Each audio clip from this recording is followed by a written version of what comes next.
video, by the way. Yeah? Yeah, it's fantastic. You know, I forgot about this song, and now I remember what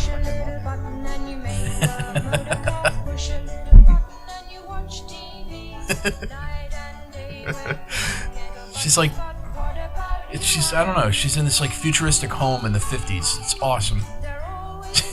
It's like walking around from like appliance to appliance, and it's it's quite interesting. I'll have to link it in the description. But anyway, there's our theme song now. It's by Nanette. It's called "Push a Little Button." If you couldn't tell. Love it. Yeah, no, it's good stuff. So we're back after a hiatus. I relocated again. That's one thing that happened. Seems to always happen. He always moves on me, and then you have to wait forever, and you have to get resituated, and it's like, gosh, can you just sit still for once? No, I think I'm going to this time for at least a little while. Well, that's good. But yeah, there was a lot going on, and now it's kind of settled. Hopefully, we're done with the hiatus garbage, and we'll actually be able to put together a show for once. That'll be nice. Yeah. I'm actually glad to hear from you. Yeah, well, that's good. So, likewise, by the way. So, like, oh, you're good and glad to hear from you. Well, I wish I could return the favor. Steve. Yeah. So, in case you didn't notice as well, I did get it fixed. I can actually groovy. I can play sound effects there. So that's I love it. So. Oh, you know what? No. We should reintroduce ourselves. Hi. That's Don. Hi, I'm Don. And that's Don. That other guy's I'm not Justin. Yeah, he's Justin. Yeah. We are Don and Justin, and we push buttons. And we are actually, we called it Don and Justin Push Buttons because it was like we were kind of just going to focus on gaming, but now we're kind of going back to the older format of whatever our last podcast, and we're going to talk movies too. Yeah, and we can still push your buttons on everything. So yeah, and you know, so it's still punny, and we will still talk about games, but we're also talking about movies. So why limit ourselves, right? So, but yeah, what we're going to talk about tonight, we had a lot of stuff we could talk about. We're just going to pick a couple of things, I think. But yeah, I mean, for our inaugural first episode return. Inaugural. Yeah. And our inaugural May episode. This is well, we're back before E3, which is good. That is good. There's a lot of stuff that we have coming up that we can talk about for sure. But this week, specifically, we have State of Decay 2 just launched. We'll talk about that and its reception, and kind of the juxtaposition between the game's quality and the bugs, and how it's hurting it overall. Fun factor. Yeah. There's also, Sony announcing basically the PlayStation 4 is going to end at some point soon. And by soon, I mean within the next, like, half decade. But people are starting to freak out already about it. And then, what was the other thing you mentioned? Right. That's kind of how I am. Wait a minute. I kind of forgot. There's a lot of stuff we could talk about, but we can only think of two of them right now. Say something about your movie. Oh, well, I watched a movie on Netflix, and it just released, I think, like May 11th or something, but it just got put up. It's called Cargo, and it stars Martin Freeman of Lord of the Rings. He played one of the Hobbits in the Lord of the Rings trilogy. I guess he was in The Hobbit as well, but you'll recognize him if you see him. But it's a zombie movie, and it was shot in Australia. It was shot in Australia, and it uses the outback as its backdrop, and it's kind of different because of that. So I'll get into that. Oh, that's cool. I didn't even realize that. So yeah, it's pretty cool. That does actually make it interesting for me.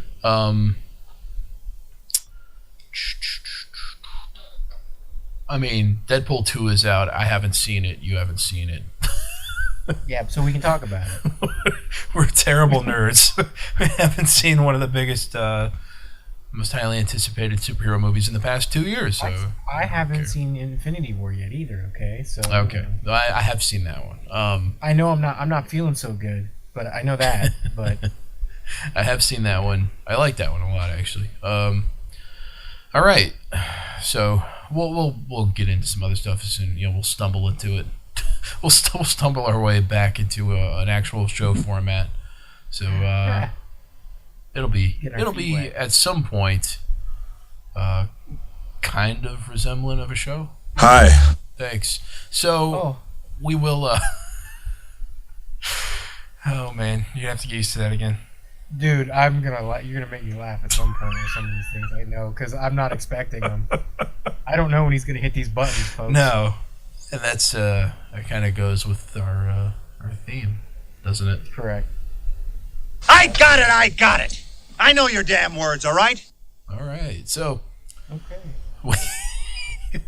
Shamefully, by the way, that was from Army of Darkness.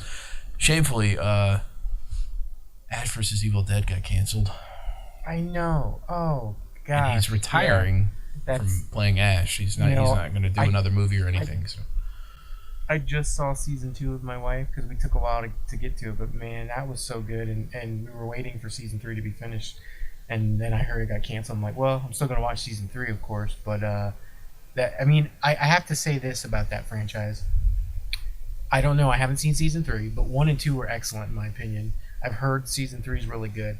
For me, I get tired actually of shows that go on for like 12 plus years and they just get boring and rote and just like unoriginal and running out of ideas. So I'm kind of glad like something like Evil Dead, the show, kind of ended on a high note.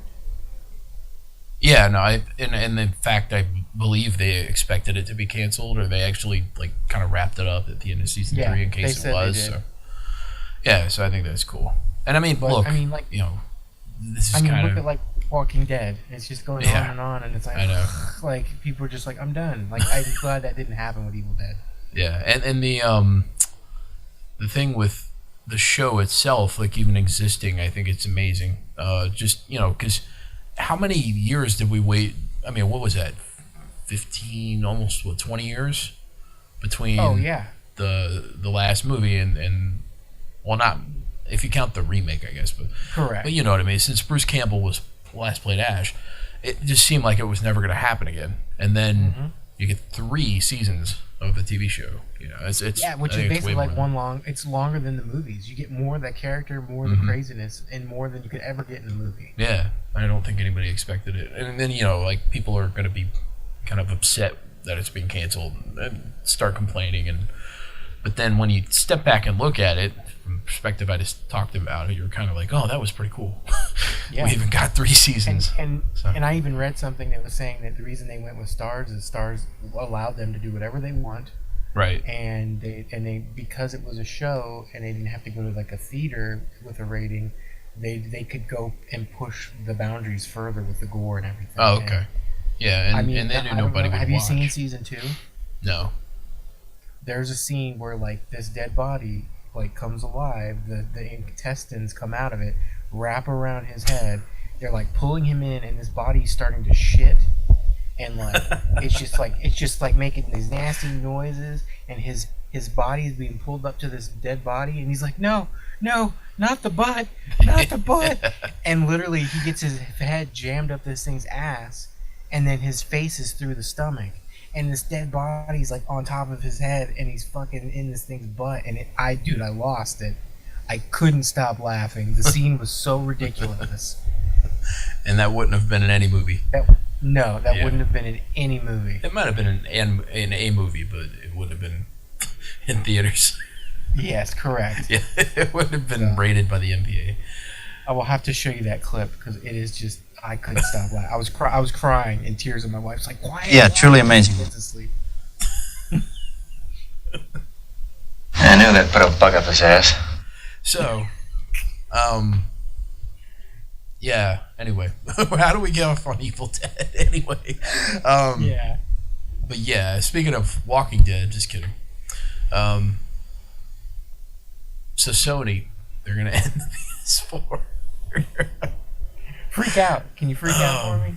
Freak out? I don't think so. Do we have a freak out? Do we have a freak out clip? I don't know what you're talking about. Why would do we? Is that something that he said or something? No. Keep talking, baby. Maybe you'll tell me something I don't already know. It's like a panic button, like people screaming. Oh, cursing. no, yeah. I don't have anything like that. You gotta have the soundboard ready to go. I don't have that. I don't have those kind of sounds. Okay. Now you're gonna make me look one up. Sony came out, said the PS4 is coming to the end of its life cycle, and people are crapping themselves, thinking Sony's gonna stop supporting PS4, and I just bought one. Oh no! How did you interpret it? Duh. It's kind of like, yeah. I kind of knew this would happen. I mean, the fact that the Pro came out and it was like a mid-gen refresh, like it was, it's halfway over at that point. That was 2 years ago, right? Yeah, it was 2 years ago. Yeah, so, I mean, I think it was like a year, maybe a year and a half ago. It's a year and a half now, but this holiday it'll be 2 years. But I mean, even when the companies say like, hey, they're coming to the end of their life cycle on a console, it's not like they just drop support, no more new games coming out. Usually you got another 2-3 years. Right, and I mean, even after the next gen launches, we'll still have support for at least a little bit, right? We'll have cross-gen games, and I think there's a good chance that the next gen consoles will be backward compatible anyway. So yes, even Sony if you was smart about that, yes. Well, Microsoft's been smart about it lately. Sony's been kind of slacking and making people buy their old games again, but yeah, I mean, because they're on top, baby. Well, we'll see how long that lasts, because I mean, they're cruising toward coming out with their hardware next generation first, which would probably put them on the weaker end. I mean, if they both come out at the same year, then it's a toss-up. But if they come out a year ahead of Xbox, they're going to be weaker than the Xbox. That's just kind of how it works, right? So yeah, I feel like it's going to go back and forth from now on. Yeah, I mean, and I don't think for all the ado they put with the power of the Xbox One X, I don't think it's really mattered in people's minds. I don't think people have gone like, oh, yeah, suck it, Sony. I don't think. No. It doesn't seem to have had the same effect as at the beginning of this generation when the PlayStation 4 was more powerful than the Xbox One, but it was also cheaper. I think that was the main thing. Yeah. It wasn't just that it was more powerful. It was more powerful and it was cheaper, I don't know. But, I agree.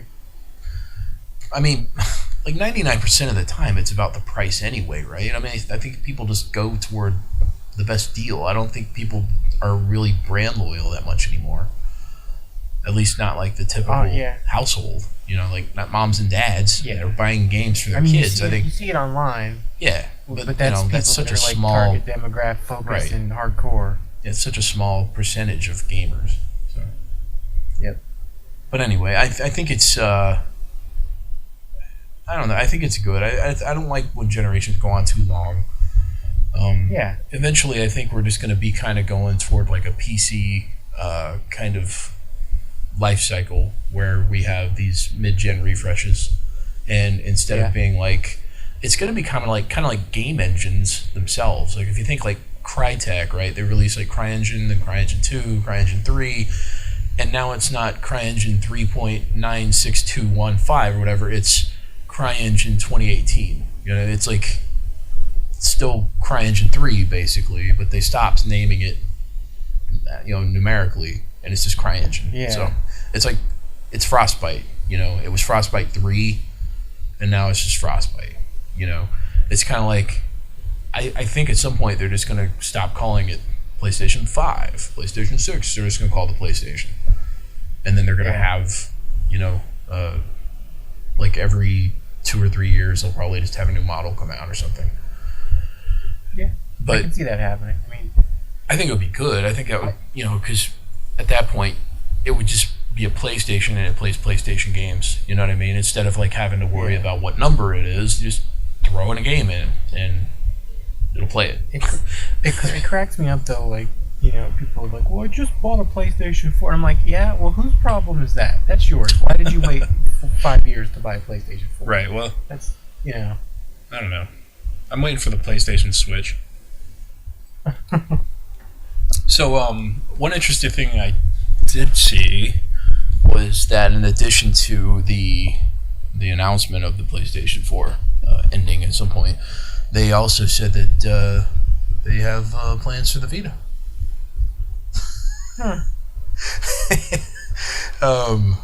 What is that Twitter account? CEO Kaz Hirai. Oh, You know yeah. that one? Theo Kaz, right? Yeah, CEO Kaz Hirai. He had a tweet about that today. It said, "We have 3 options for the Vita's future. We're still considering." Yeah, it says the main options are casket, cremation, or Viking ship burial. So, there you go. That's pretty on point, though, considering various options. Today, this is from May 21st. Today marks the 5-year anniversary of Sony's best ever press conference, the Xbox One reveal event. Yeah. I swear it's crazy though that people are still burning the Xbox. I mean, I know they messed up big time, but man, it's been years now. You're not my fucking mother! So, I think it's important to remember, you're right, if you waited this long to buy a PlayStation 4, it's on you. It's not on Sony. What is Sony supposed to, like, hold up progress for you? Make sure that you can get in on the action? No. So, you know, you're afraid to say anything. I don't know. You're afraid to say anything because you think that, like, I'm gonna I want to have them answered immediately. right.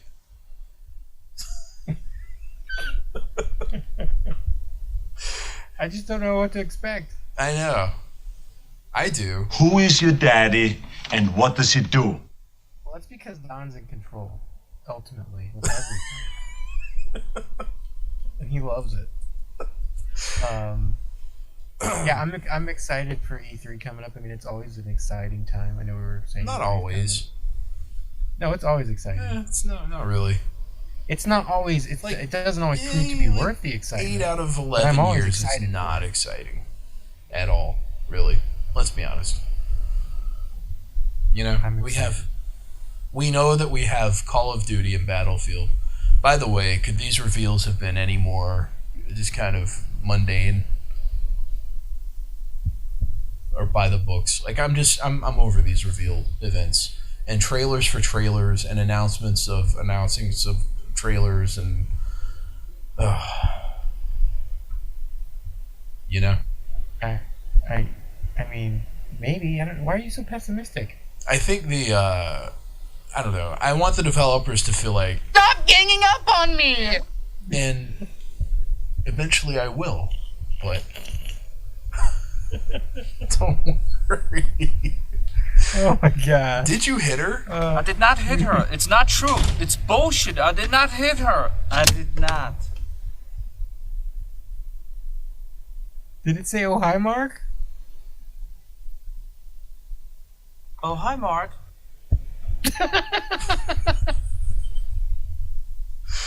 Oh, did you delay that on purpose? It was like really quiet, and then it's like, "Oh hi, Mark." No, I did not delay it on purpose. It's 2 separate clips. Gotcha. What were we talking about? What kind of drugs, Denny? I'm having too much fun with this thing. You are. You're having way too much.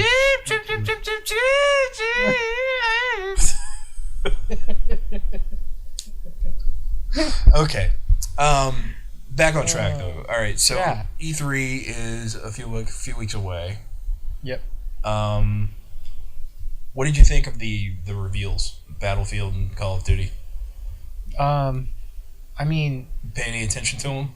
I did, but I shouldn't have. I mean, they're just. I'm sorry. They're just the biggest games I'm not, in the I'm not industry. downplaying the games. I'm just I mean, presentation wise, they were all okay. I guess the Battlefield one was a little bit more Yeah. was a little different, but I mean, overall, these aren't catered for somebody like me who isn't like a huge fan of these games. It's for those people who Right. love it. And then, of course, they're kind of like these pre-trailers for trailers. They're basically a hype session to be like, hey, you want to find out more? Come on down to E3. You know, so it's a little weird at the same time because it's like, well, why? Why are you even setting this stuff up? You're going to be showing stuff at E3. And it's like, I know that people, like, over the last few years, we've seen companies announcing and showing things before E3 to get ahead of the chaos of how much stuff is being talked about and shown at E3. So, I mean, I get it, but at the same time, it's like, why not just do like a trailer and just leave it at that, Yeah. So, Yeah. and then say more at E3 or something. It's interesting. I mean, I don't hate on it, and like I said, if it was something I was generally super interested in, I would probably be all like, heck yeah, I wouldn't care what they were showing. If they did the same style of a presentation for like Red Dead Redemption 2 and didn't really reveal too much but a couple new screenshots and videos, I'd be all over it, like hell yeah. But again, it's just not like really my target demographic for what I like. So I don't know if I can really say, but I'm glad. But the one thing is I'm glad that developers get to talk about their games and show us their passion for stuff, because regardless, at the end of the day, whether it's a game I like or the things you don't like about EA or whatever, there's real people still making these games, as we all know, and it's always to me nice to see the people talking about them, or the developers or the directors or whatever, because it reminds me that these are games that people have blood, sweat, and tears over, and they do this to provide entertainment for people, regardless of how much you think they're just trying to penny pinch and they're trying to get your money, which it's a business, they are, but people are working and busting their asses off to make these games, like on crazy schedules and crunch time and everything else. So, it's just, to me, it's a good reminder of that kind of stuff. Yeah, I agree. Except I don't care about any of them. But no one knew Battlefield was going to have another entry this year until this week. It took the world by storm. Surprised everyone. It was like, oh, wait, another Battlefield? Wait, really? Are you serious? When is the baby due? I can't believe it. And everybody was kind of freaking out because they were like, but how? Will it launch before the end of the PlayStation 4? And they haven't announced the release date yet, so I'm not even sure. It's kind of all up in the air at this point. Yeah. People are nervous. People don't have to say it. They can feel it. Okay, you've got to get a lot of good use out of that one.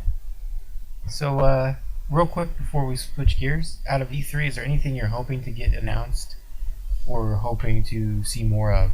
No, not really. Nothing? Well, I've got one. Unless Valve drops like Half-Life 3. That's never happened. I know. I don't really care about E3 this year. I'm really hoping Capcom will show Resident Evil 2 remake. I'm really eager to see. I don't see that being a E3 thing. No? No. Well, damn. I hope you're wrong. I don't know. Didn't they tease something a couple months back or something? I think, and they did reveal Resident Evil 7 at E3 when nobody knew about it. I don't know. I'm guessing Prey will be getting DLC. Oh, that's right. We're guessing. Anyway, I'm just not looking forward to E3 this year. It's fine. Okay, that's fine. It's just the same stuff. I mean, everything's been delayed that I was looking forward to. It's been delayed to 2019, except for Red Dead. Yeah, and did you see the announcement for that? Yes, I did. Yeah? I'm trying to remember. Everything It was gets basically blurred that the CEO said that there's no way it's going to get delayed. Oh, that's good. The best part about that is in about 5 months it'll have about a week delay. Watch. What is what is Nintendo doing this year? They don't have anything on the schedule yet, do they? Yeah, that's a big mystery. There's this rumor about a Retro doing a Star Fox. Oh, fuck F-Zero. that. God damn it. You reminded me of that shit. Yeah. Oh, that pissed me off. It sucks, because apparently they had another project they were working on, and it got canceled. Yeah. So that's cool. Fuck Star Fox. I'm tired of that shit. I'm tired of, just make an F-Zero game already. Jesus Christ. Seriously. Quit mixing genres and franchises and going like, no.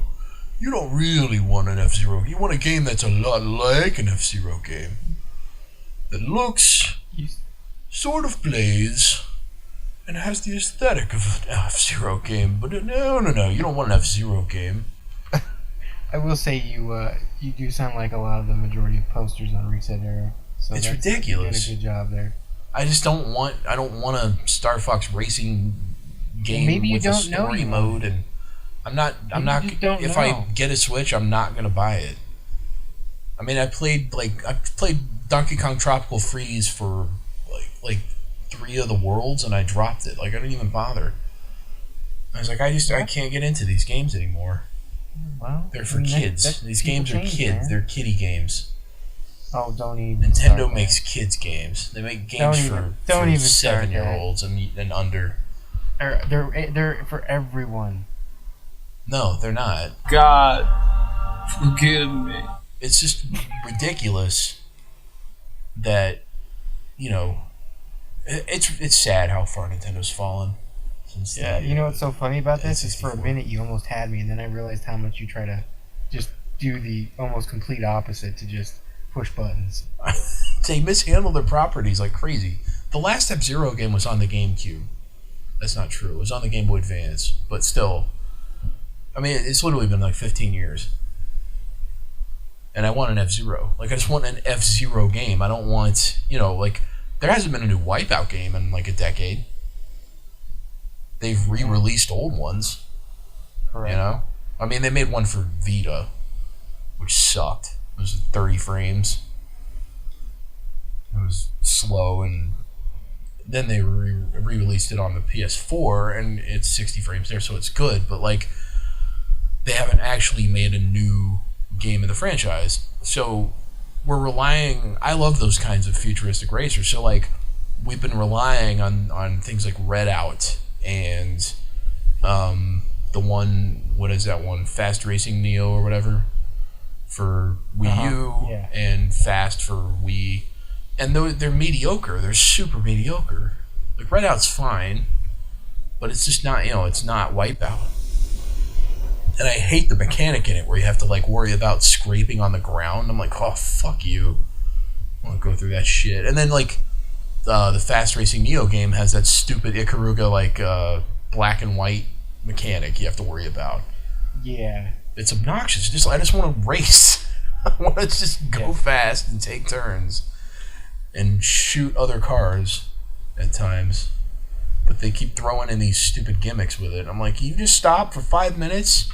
5 minutes, please. You want 5 fucking minutes, eh? You know what? I've got 5 fucking minutes! So, talking about State of Decay 2, let me pull this review up here. Okay, And, so for real, State of Decay 2, Yeah. it's a zombie survival simulator. Mm-hmm. It's not a game you play for story. There's not really much of a story. It's more about the story you create in trying to survive with your various survivors that you recruit and have. Also by base building and surviving a zombie apocalypse and needing supplies like food and material and weapons and ammo and all that. And so it kind of has this fine line between a simulator and an action arcade game. It's by a small team, Undead Labs, that did the first game direct to Xbox Arcade back on 360. It was a huge hit. Did a lot of revenue. And Microsoft, I believe, bought them, or at least put fully funding into them to make a sequel. And while granted they're supporting them, it's still not a AAA studio style. It's not like they have 500 people like Assassin's Creed or Right. Ubisoft. So it's it's another indie developer working with Microsoft to continue their franchise. And I think as far as the game is concerned, and having been a fan of the first game, it's more of what I wanted. It looks better, it runs better.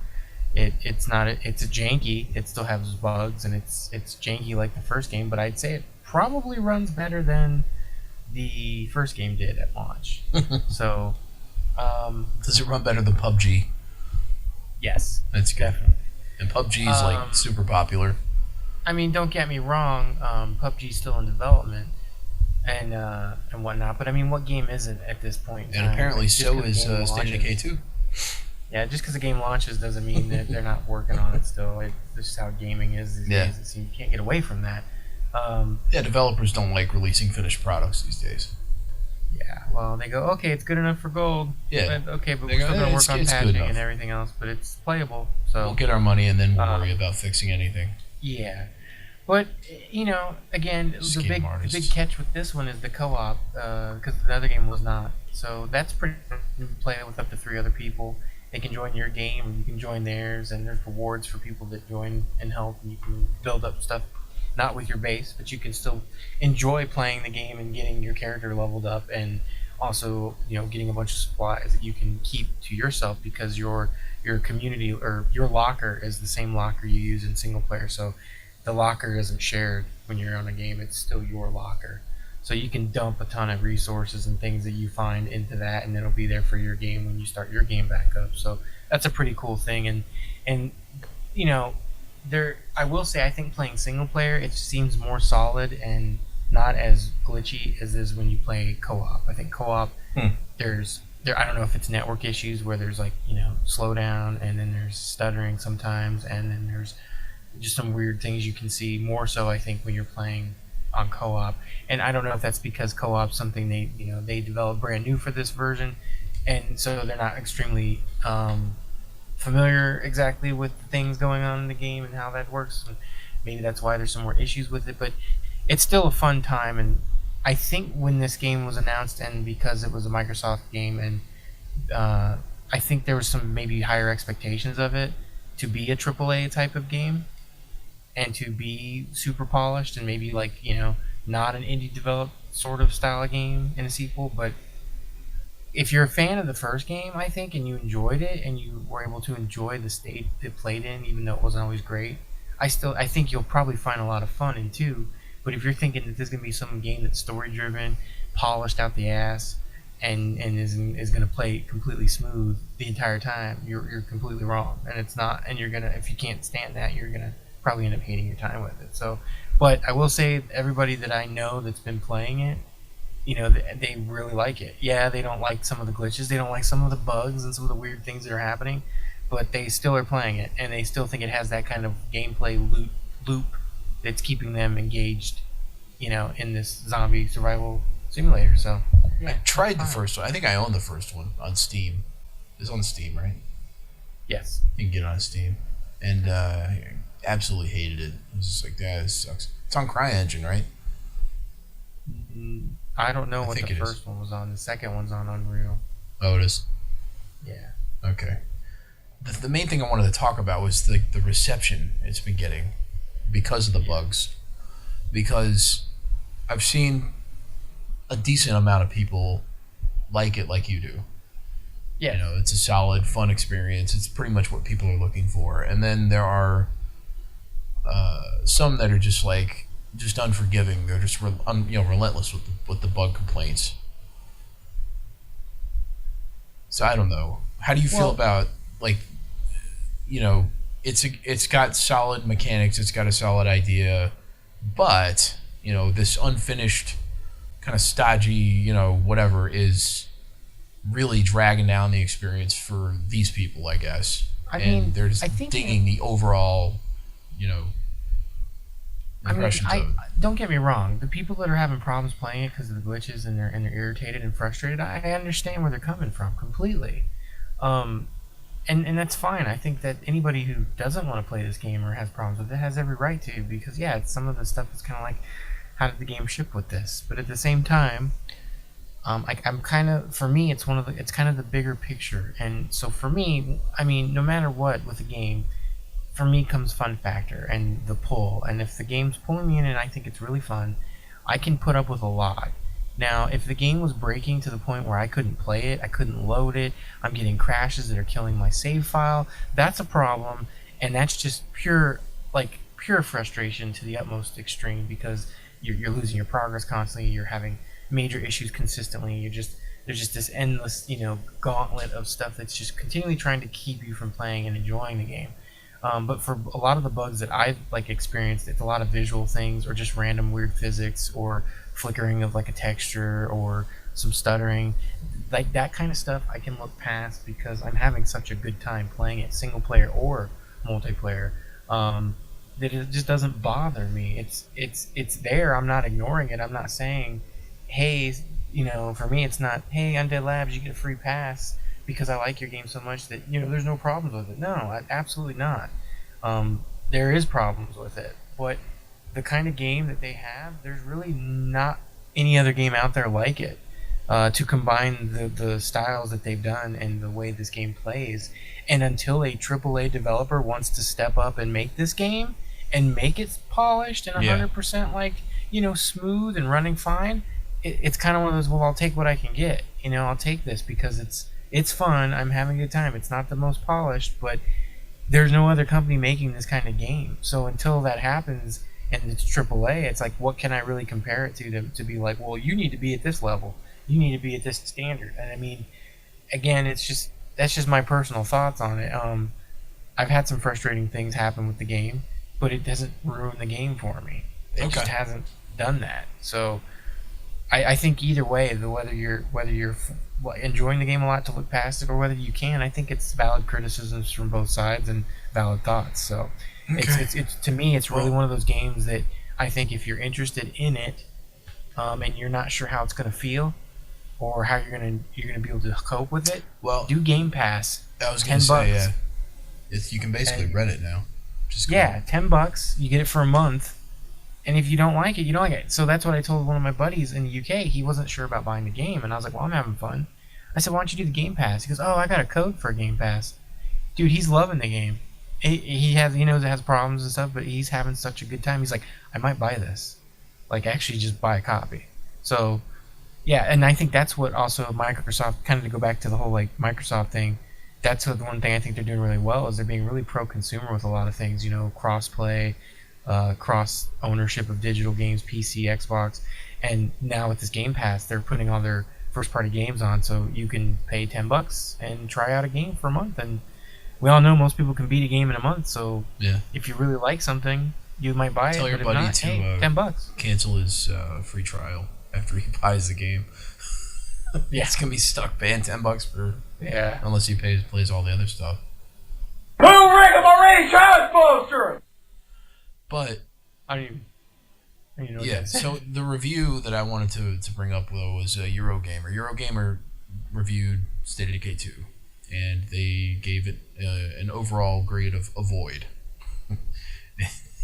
So it's just here's the opening. Those opening paragraphs. All I'm gonna read. There are times when State of Decay 2 is so buggy that it stops being a stodgy post-apocalyptic looting game and transforms into a metatextual horror theater. At one point during a fight outside a barn, a juggernaut zombie hits me so hard that the UI vanishes, as though punched clean out of my character's skull. I try to speak to another human faction leader later, selecting unseen dialogue options at random, and accidentally trigger a civil war. The game features an extravagant array of injury types, from torn discs to punctured organs, and I half wonder whether the developer is actually simulating the effects of a head wound through a very interface. How long will it last? Is this some unlockable hardcore option I'm not aware of? I reload the save, and thank goodness there's the aiming cursor, but I have other problems to worry about. Doors that seem to open won't let me enter. Zombies keep falling out of midair in the distance, as though the hand of God were literally sowing a wayward planet with the seeds of annihilation. I jump into a car to go clear out a nearby infestation, and the camera develops a Velma Dinkley complex, standing in confusion while I disappear into the sunset. Is the camera, too, falling prey to the zombie curse? Another reloaded save, and now my AI companion has become a ghost. He's visible only on the game's minimap as a teleporting icon who yells in my ear, shaking my nerve far more efficiently than the ghouls that roam the hillsides. I fire up online co-op to escape, and oh crikey! Now the audio has caught the gremlins too. I can hear the twangy country soundtrack, but when I clobber somebody, it sounds like I'm beating a snowman. A plague of silence! Isn't there something in the Bible about that? I quit the session to look it up, and perhaps mercifully, the game crashes. I thought it was pretty well written. It's just like, oh my god. And then it says there are some less dramatic flaws. Cars that occasionally jump skyward like startled cats when you nudge anything at greater than walking speed. Vicious online latency, lighting glitches, tendency for characters to get stuck on objects that is obliged to the presence of an actual free rewind option. Anyway, I just wanted to read it. I thought it was funny. So what else you want to talk about? There's The Matrix released on UHD. There's I guess going from post-apocalyptic, whatever. Either way, post-apocalyptic zombie-related things. I can talk about this movie Cargo, which I watched on Netflix. That's a good segue. Cargo is a movie about a family stuck, just trying to survive, like The Walking Dead, basically. And they're on their own. They're on a boat. Starts out with them on a boat. And Martin Freeman from The Lord of the Rings, The Hobbit, etc. You'll know him when you see him. He and his wife and his toddler, she's a toddler, a baby. Anyway, he has an infant daughter, and he's just trying to help them get by, and he comes across this sunken boat, half sunken boat, really. And he goes scavenging on it, and he finds some food, and comes back on the boat. While he was on the boat, there was some knocking sounds coming from the back, like a closed door. And so he kind of just hauled ass out of there and went and surprised his wife with this food that he found. And she's upset because she thought it might have been dangerous, and he convinces her, no, it's totally safe, don't worry, just lying to her, trying to calm her nerves. So later, she takes it upon herself to go on the boat because he told her it was safe, and it really wasn't. Anyway, she gets bitten by a zombie that's on the boat. So she's turning, and in this universe, they apparently have 48 hours after they are infected with this virus or whatever before they turn. So they put this watch on, and they have this zombie kit that it's just a suicide kit, literally. It just tells you to kill yourself, basically. There's a little booklet that has illustrations of what to do. Anyway, it has a watch in it, and the watch is a timer that counts down for 48 hours.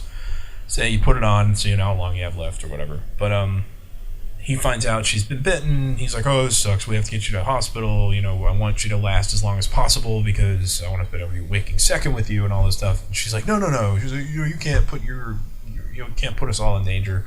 You still have to take care of a daughter, etc. Anyway, they start going to the hospital, and from there, things just start getting even worse for them. If you read the synopsis, not the synopsis, but the summary or whatever of the story on Rotten Tomatoes, it totally spoils, what happens after that.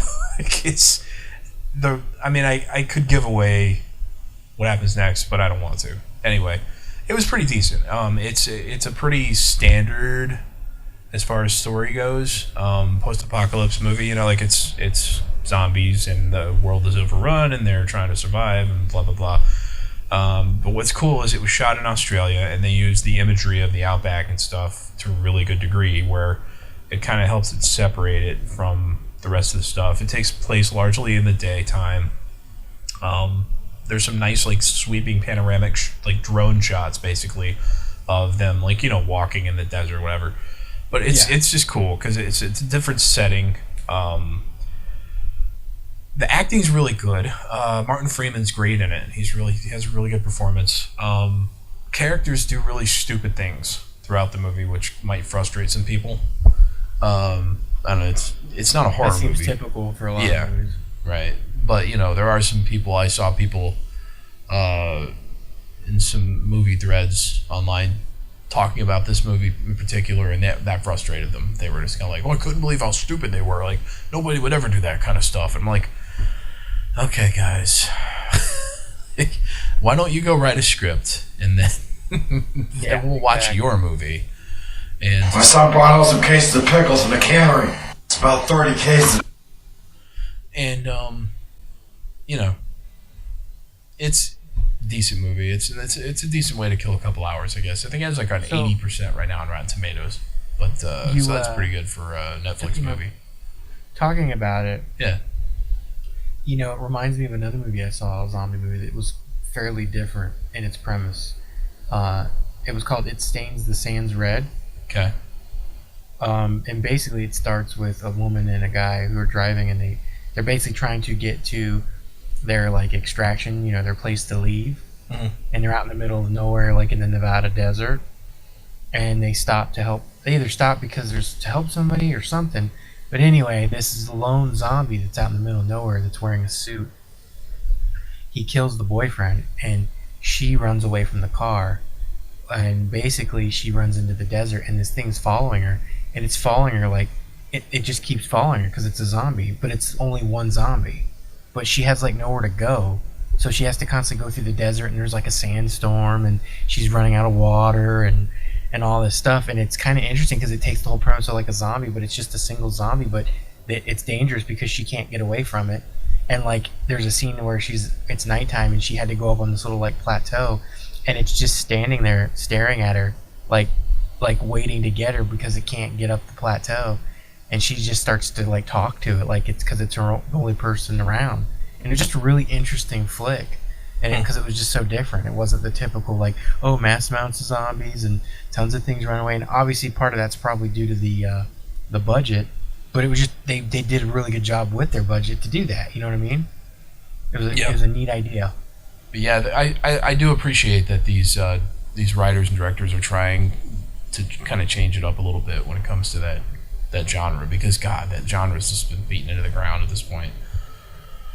Oh, you have to do something to make your stuff stand out. Otherwise, it's, you know, it's not going to be anything more than just like a typical horror movie to a lot of people at that point. And they're, you know, if we're talking critics and I think more and more people are using like Rotten Tomatoes and things like that to decide for them if they want to see a movie.